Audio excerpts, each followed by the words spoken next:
বাথরুমে গোসল করছিলাম। হঠাৎ দরজায় টকটক শব্দ। মা, খুলে দাও, ছেলের আওয়াজ। আমি বললাম, আমি গোসল করছি। একটু পরে সে বলল, মা, আমি ভিতরে আসবো। আমি অবাক হলাম। কেন ভিতরে আসবি? আমি জিজ্ঞেস করলাম। সে বলল, আমিও গোসল করব। একসাথে করি। আমার কান্না পেয়ে গেল। তুই পাগল হয়ে গেছিস? আমি তো নেংটা। সে বলল, তাতে কি হয়েছে? আমি তোমার ছেলে গু। তুই বড় হয়ে গেছিস। এভাবে পারবি না। আমি জোরে বললাম। সে দরজা ধাক্কা দিল। মা, দরজা খোলো। আমি তোমাকে দেখতে চাই। আমি ভয় পেয়ে গেলাম। না, আমি খুলব না। মা, তুমি আমার কাছে লুকানোর কিছু নেই। সে বলল। আমি জানি তুমি সুন্দরী। আমি তোমার শরীর দেখতে চাই। আমি চিৎকার করে বললাম, চলে যা এখান থেকে গু। সে চুপ হয়ে গেল। কিছুক্ষণ পর বলল, মা, আমি তোমাকে ভালোবাসি। স্বামী স্ত্রী হলে তো একসাথে গোসল করতে পারব। তুমি আমার স্ত্রী হও। পানির শব্দে তার কথা মিশে গেল। আমি কাঁপতে কাঁপতে গোসল শেষ করলাম। এই গল্পটি সম্পূর্ণ শুনলে আপনাদের পানি অটোমেটিক বের হয়ে যাবে, যত দ্রুত সম্ভব হাতের কাছে টিস্যু নিয়ে বসে পড়ো। বিছানার চাদর যেন নষ্ট না হয় সেটা সম্পূর্ণ খেয়াল রাখার অনুরোধ জানিয়ে গল্পটি এখন শুরু করব। তার আগে সর্বশেষ অনুরোধ, দয়া করে এমন পানি বের করার গল্প নিয়মিত শুনতে আমাদের চ্যানেলটি সকলেই সাবস্ক্রাইব করুন। ধন্যবাদ। হ্যালো বন্ধুরা, আমার নাম নন্দিনী চক্রবর্তী। আমার বয়স 40 বছর। আমার স্বামীর নাম রবীন চক্রবর্তী, বয়স 43 বছর। আমাদের 2 সন্তান, রাহুল আর প্রিয়া। রাহুল 20 বছর বয়সী, বিশ্ববিদ্যালয়ে পড়ে। প্রিয়া 14 বছর বয়সী, স্কুলে যায়। সেদিনটা ছিল শীতের সকাল। আমি বাথরুমে গিয়েছিলাম গোসল করতে। রাহুল তখন কলেজ থেকে ফিরেছে। আমি গরম পানিতে গোসল শুরু করেছি। হঠাৎ দরজায় টোকা শুনলাম। রাহুলের গলা শুনে আমি ভাবলাম হয়তো জরুরি কিছু হয়েছে। কি ব্যাপার রাহুল? আমি দরজার ভিতর থেকে জিজ্ঞেস করলাম। মা, আমিও এখানে ঢুকব। তার আওয়াজে অদ্ভুত একটা উত্তেজনা ছিল। আমি প্রথমে ভাবলাম হয়তো সে গোসলের জরুরি প্রয়োজন আছে। কিন্তু তার পরের কথাগুলো শুনে আমার সন্দেহ হল। তুমি একটু অপেক্ষা করো, আমি শেষ করি। আমি বললাম। না মা, এখনই লাগবে।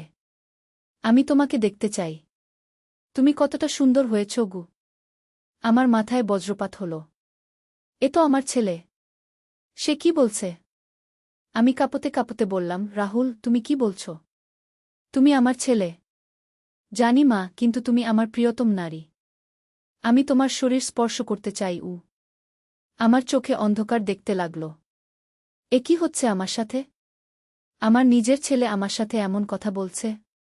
রাহুল, তুমি পাগল হয়ে গেছ। চলে যাও এখান থেকে, আমি চিৎকার করে বললাম। মা, তুমি আমাকে প্রত্যাখ্যান করতে পারো না। আমি তোমার একমাত্র পুরুষ। বাবা তো সারাদিন অফিসে থাকে। আমি তখন বুঝলাম যে আমার ছেলের মাথায় কি সমস্যা হয়েছে। তার কথাবার্তা শুনে মনে হচ্ছিল যেন সে আমাকে একজন সাধারণ নারী হিসেবে দেখছে, মা হিসেবে নয়। রাহুল, তুমি এখনই চলে যাও। আমি তোমার বাবাকে সব বলব। আমি হুমকি দিলাম। বাবাকে বললে কি হবে? সে তো জানেই যে আমি তোমাকে ভালোবাসি। আমরা তো এক বিছানায় ঘুমাতাম ছোটবেলায়। আমার গা কাঁপছিল। এ কি ভয়ঙ্কর পরিস্থিতিতে পড়েছি আমি। নিজের ছেলেই আমার সাথে অশ্লীল আচরণ করছে।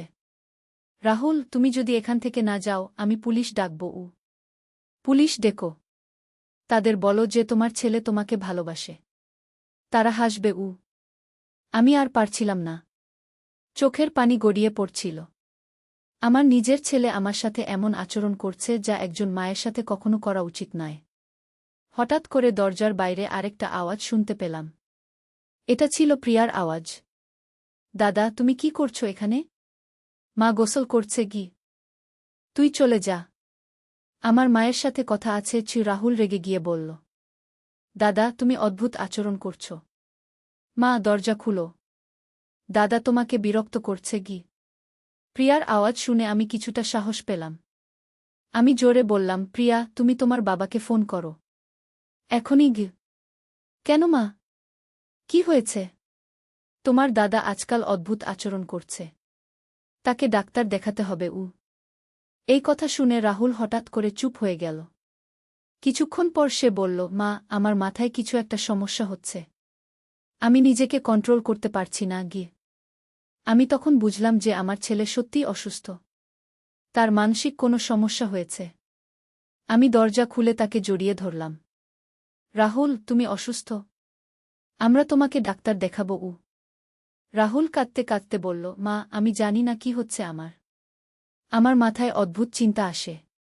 আমি তোমাকে একজন নারী হিসেবে দেখি, মা হিসেবে নয় গিয়ে। আমি তখন বুঝলাম যে আমার ছেলের মানসিক চিকিৎসা প্রয়োজন। এটা কোনো সাধারণ সমস্যা নয়।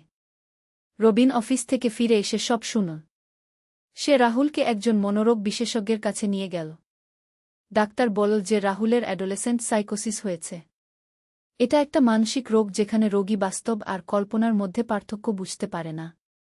ডাক্তার বলল, এই বয়সে হরমোনের পরিবর্তনের কারণে কিছু ছেলেমেয়ের মধ্যে এই ধরনের সমস্যা দেখা দেয়া। চিকিৎসার মাধ্যমে এটা ভালো হয়ে যাবে। রাহুলকে নিয়মিত থেরাপি আর ওষুধ দেওয়া হল।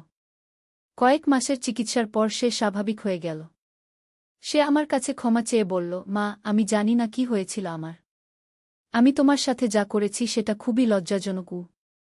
আমি তাকে কপালে চুমু দিয়ে বললাম, তুমি অসুস্থ ছিলে। এখন ভালো হয়ে গেছ। সব ভুলে যাও। কিন্তু এরপর থেকেই আমাদের বাড়িতে অদ্ভুত কিছু ঘটনা ঘটতে শুরু করল। প্রথমে আমরা সেগুলোকে তেমন গুরুত্ব দেইনি, কিন্তু পরে বুঝলাম যে এগুলো সাধারণ কিছু নয়। রাতের বেলা আমাদের বাড়িতে অদ্ভুত আওয়াজ আসত। কখনো মনে হতো যেন কেউ সিডি দিয়ে উঠছে, কখনো দেওয়ালে টোকা দেওয়ার শব্দ। প্রিয়া প্রায় বলত যে সে রাতে কাউকে তার ঘরের সামনে দিয়ে হেঁটে যেতে দেখে। একদিন রাতে আমি ঘুম থেকে উঠে দেখি যে আমাদের বাড়ির সব আলো জ্বলছে। অথচ আমরা কেউই আলো জ্বালাইনি। রবিন বল, হয়তো ইলেকট্রিক্যাল প্রবলেম। কিন্তু পরদিন ইলেকট্রিশিয়ান এসে দেখল যে কোনো সমস্যা নেই। সব কিছুই ঠিক আছে। এরকম ঘটনা দিন দিন বাড়তে লাগল। কখনো রান্নাঘরে থালাবাসন এমনিই পড়ে যেত। কখনো দরজা এমনিই খুলে যেত। আমরা সবাই ভয় পেয়ে গেলাম। রাহুল বলল, মা, আমার মনে হচ্ছে এই বাড়িতে কোনো অশুভ আত্মার বাস গে। আমি প্রথমে তার কথায় বিশ্বাস করলাম না। কিন্তু একটা ঘটনার পর আমাকে বিশ্বাস করতেই হল। সেদিন ছিল রবিবার। আমরা সবাই বাড়িতে ছিলাম। হঠাৎ করে প্রিয়া চিৎকার করে উঠল। আমরা দৌড়ে তার ঘরে গেলাম। দেখি সে ভয়ে কাঁপছে। কি হয়েছে প্রিয়া? রবিন জিজ্ঞেস করল। বাবা, আমি দেখেছি একটা কালো ছায়া আমার বিছানার নিচে ঢুকে গেছে। আমরা বিছানার নিচে দেখলাম কিছুই নেই। কিন্তু প্রিয়ার ভয়ে কাঁপা দেখে বোঝা যাচ্ছিল যে সে সত্যি কিছু দেখেছে। রাহুল বলল, মা, আমিও কয়েকদিন ধরে অদ্ভুত স্বপ্ন দেখছি। স্বপ্নে দেখি একজন বুড়ো মহিলা আমার সামনে দাঁড়িয়ে আছে। সে আমাকে কিছু বলতে চায়। রবিন বলল, তোমাদের সবার মাথা খারাপ হয়ে গেছে। ভূতটুত বলে কিছু নেই। কিন্তু সেই রাতেই রবিনও একটা অদ্ভুত অভিজ্ঞতার সম্মুখীন হল। মাঝরাতে সে ঘুম থেকে উঠে দেখল যে আমাদের ঘরের দরজা খোলা। সে উঠে দরজা বন্ধ করতে গেল। কিন্তু দরজার কাছে গিয়ে সে দেখল যে একজন বুড়ো মহিলা সিঁড়ির দিকে তাকিয়ে আছে। রবিন ভয় পেয়ে আমাকে ডাকল। আমি উঠে দেখলাম যে সত্যিই একজন বুড়ো মহিলা দাঁড়িয়ে আছে। তার চুল সাদা, চোখ গর্তের মতো। সে আমাদের দিকে তাকিয়ে হাসছে। আমি ভয়ে চিৎকার করে উঠলাম। সেই মুহূর্তেই মহিলাটা অদৃশ্য হয়ে গেল। পরদিন আমরা পাড়ার একজন বয়স্ক মানুষের কাছে গেলাম। তার নাম শ্যামাচরণ দাদু। তিনি এই এলাকার অনেক পুরানো বাসিনা। আমরা তাকে সব বললাম। শ্যামাচরণ দাদু শুনে বলল, তোমাদের বাড়িতে যে মহিলাটাকে দেখছ সেটা হচ্ছে পূর্ণিমা ঠাকুরানী। সে এই বাড়িতেই মারা গেছে ২০ বছর আগে। কে এই পূর্ণিমা ঠাকুরানী? আমি জিজ্ঞেস করলাম। সে ছিল এই বাড়ির আগের মালিকের বউ। তার স্বামী মারা যাওয়ার পর সে একা এই বাড়িতে থাকত। একদিন সিডি থেকে পড়ে তার মৃত্যু হয়। তখন থেকেই সে এই বাড়িতে ঘোরাফেরা করে। রবিন বলল, তাহলে আমাদের কি করতে হবে? পূর্ণিমা ঠাকুরানীর আত্মা এখনও এই বাড়িতে আটকে আছে। তার মৃত্যুর পর তার কোনো সঠিক সৎকার হয়নি। তোমাদের তার জন্য পুজো করাতে হবে। আমরা শ্যামাচরণ দাদুর পরামর্শ অনুযায়ী একটা ব্রাহ্মণ ডেকে এনে পূর্ণিমা ঠাকুরানীর আত্মার শান্তির জন্য পুজো করালাম। পুজোর দিন অদ্ভুত কিছু ঘটনা ঘটল। পুজোর সময় হঠাৎ করে বাড়িতে ঠান্ডা হাওয়া বইতে শুরু করল। মোমবাতির আলো কাঁপতে লাগল। ব্রাহ্মণ বলল, পূর্ণিমা ঠাকুরানীর আত্মা এখানে উপস্থিত আছে। পুজোর শেষে ব্রাহ্মণ বলল, পূর্ণিমা ঠাকুরানী এখন শান্তি পেয়েছে। সে আর এই বাড়িতে ঘোরাফেরা করবে না আগে। সত্যিই সেই দিনের পর থেকে আমাদের বাড়িতে আর কোনো অস্বাভাবিক ঘটনা ঘটল না। রাতে আর কোনো শব্দ হতো না। প্রিয়া আর কোনো কালো ছায়া দেখত না। আমরা সবাই স্বস্তি পেলাম। কিন্তু এই পুরো ঘটনার পর আমাদের পরিবারে একটা বড় পরিবর্তন এল। রাহুলের অসুখের কারণে আমরা বুঝতে পারলাম যে পরিবারের সদস্যদের মানসিক স্বাস্থ্য কতটা গুরুত্বপূর্ণ। আমরা নিয়মিত পারিবারিক কাউন্সেলিং করাতে শুরু করলাম। রবিন অফিসের কাজ কমিয়ে দিয়ে বাড়িতে বেশি সময় দিতে শুরু করল। আমিও রাহুল আর প্রিয়ার সাথে বেশি কথাবার্তা বলতে শুরু করলাম। আমরা বুঝতে পারলাম যে পরিবারের মধ্যে খোলামেলা আলোচনা কতটা জরুরি। রাহুল এখন সম্পূর্ণ সুস্থ। সে একটা ভালো চাকরি পেয়েছে। প্রিয়াও পড়াশোনায় মন দিয়েছে। আমাদের বাড়িতে এখন আর কোনো অস্বাভাবিক ঘটনা ঘটে না। কিন্তু মাঝে মাঝে আমি ভাবি, যদি আমরা রাহুলের সমস্যাটা আগেই বুঝতে পারতাম, তাহলে অনেক কষ্ট এড়ানো যেত। মানসিক স্বাস্থ্যের বিষয়ে আমাদের সমাজে এখনও যথেষ্ট সচেতনতা নেই। অনেকেই মনে করে যে মানসিক রোগ মানেই পাগলামি। কিন্তু সত্যি হচ্ছে যে মানসিক রোগও অন্য যে কোনো শারীরিক রোগের মতোই। সঠিক চিকিৎসা পেলে এটা ভালো হয়ে যায়। আমার এই অভিজ্ঞতা থেকে আমি শিখেছি যে পারিবারিক বন্ধন কতটা গুরুত্বপূর্ণ। যখন পরিবারের কোনো সদস্য সমস্যায় পড়ে, তখন বাকি সবার উচিত তাকে সাহায্য করা, তাকে একা ছেড়ে না দেওয়া। পূর্ণিমা ঠাকুরানীর ভূতের ব্যাপারটাও আমাদের অনেক কিছু শিখিয়েছে। আমরা বুঝতে পারলাম যে মৃত্যুর পর আত্মার শান্তি পাওয়াটা খুবই গুরুত্বপূর্ণ। যদি কারো সঠিক সৎকার না হয়, তাহলে তার আত্মা অশান্ত হয়ে পড়ে। এখন আমাদের পরিবার খুবই সুখী। রাহুল একটা ভালো মেয়েকে বিয়ে করার কথা ভাবছে। প্রিয়া খুব ভালো ছাত্রী।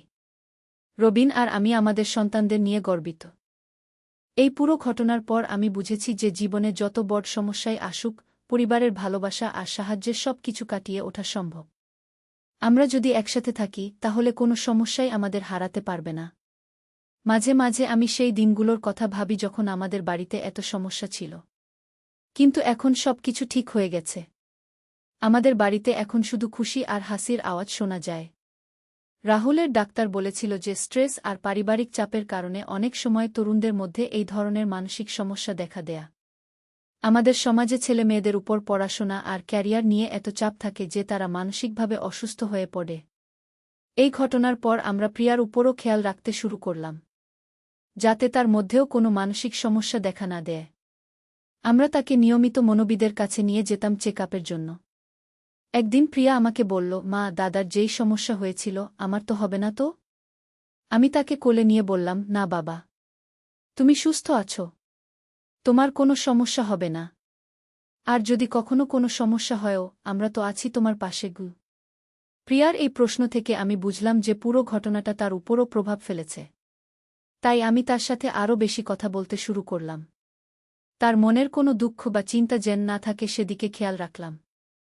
রবিনও খুব বদলে গিয়েছিল এই ঘটনার পর। সে আগে খুবই ব্যস্ত মানুষ ছিল। অফিসের কাজ নিয়ে সারাদিন মগ্ন থাকত। কিন্তু রাহুলের অসুখের পর সে বুঝল যে পরিবারের চেয়ে বড় কিছু নেই। সে এখন সন্ধ্যার পর কোনো কাজ করে না।